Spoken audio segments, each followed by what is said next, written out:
Pemirsa, kita ke informasi lainnya. Jasad bayi yang diduga dari hasil hubungan sedarah yang dilakukan oleh kakak beradik di Kota Medan dinilai sangat berbahaya.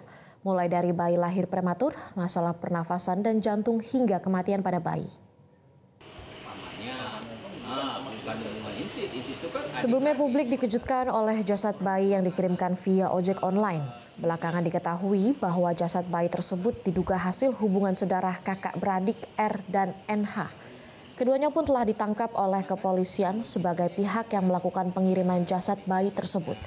Ketua Ikatan Ahli Kesehatan Masyarakat Indonesia Sumatera Utara, Destanul Aulia, mengatakan jika hubungan sedarah yang dilakukan oleh kakak beradik sangat berbahaya.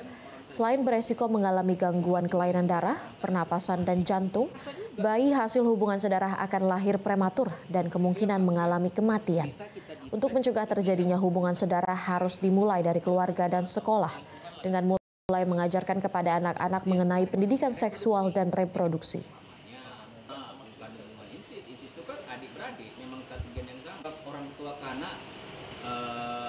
Jadi penyebabnya yang pertama itu ialah dari keluarga itu sendiri, ya.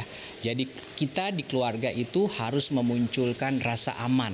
Nah, ini berarti di keluarga tidak ada rasa aman, tidak ada batasannya lagi, ya. Itu yang pertama. Jadi sistem keluarga.